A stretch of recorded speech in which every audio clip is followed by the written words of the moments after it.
Hi, welcome to video number 3 of our Sabbath practice.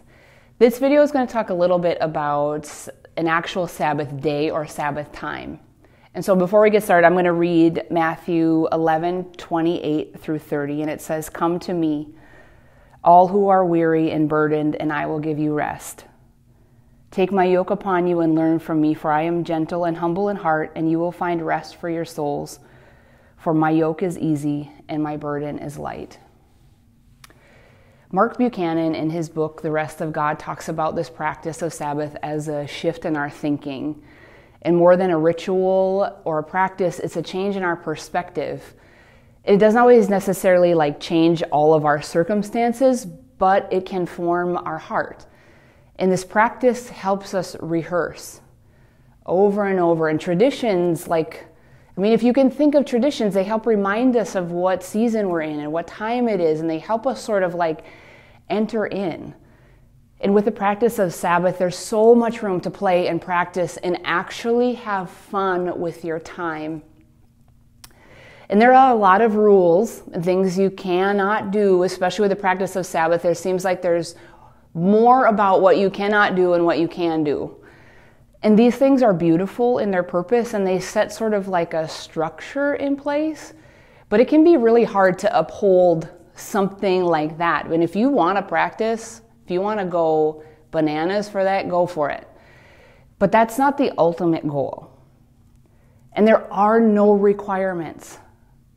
Our goal is to follow Jesus and to be with Jesus and to help create this rhythm that we're invited to stop and enjoy, to pause from our work and just delight in what God has done. And this can look really different and even in my life, it's looked really different in each season, and it continues to unfold and grow and change. So make room for it and to experiment. And by no means am I an expert. I am just practicing it along with you. And what I come across so often is the unfortunate thing that people don't even start, because this practice feels so overwhelming, and it provides this list of impossibilities that you don't even actually begin. So just a helpful reminder of what Sabbath is and what it's not. And I love what Rich Villodas says in his book, The Deeply Formed Life. He says, Sabbath is not a reward earned for your hard work. Sabbath is a reminder to us that our work until the end of our time will remain incomplete. And Sabbath is a day that can move us from production to presence, just being present to our life. And Sabbath is not just a rest from making things, it's a rest from the need to make something of ourself. The value to you as a human being is given in gift in times of Sabbath.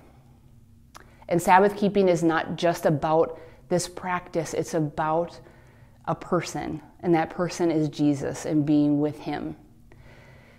And so, as I leave you, if you want to consider what does it actually look like for you to interrupt your time or your day or your schedule, or just an afternoon, a walk, a dinner, what does it look like for you to practice Sabbath in your own life? I have 4 questions for you to ponder and reflect on. Number 1, when could this happen? And what adjustments might need to be made to make it happen? Number 2, what will you stop? These things can involve things like work, being on your phone, even stopping from worry or consumption. What will you stop? The third is, what will you add? What are things that you just know that give you rest, that restore your body and your mind and your soul? What are those things in your life? And lastly, who might join you? Does anybody come to mind? So I hope that you start somewhere, that this practice, it does not have to be an entire day. And again, it's not about the practice. It's about the gift and the invitation to live a restful life, because that is what Jesus invites us into. and it's a beautiful practice to start.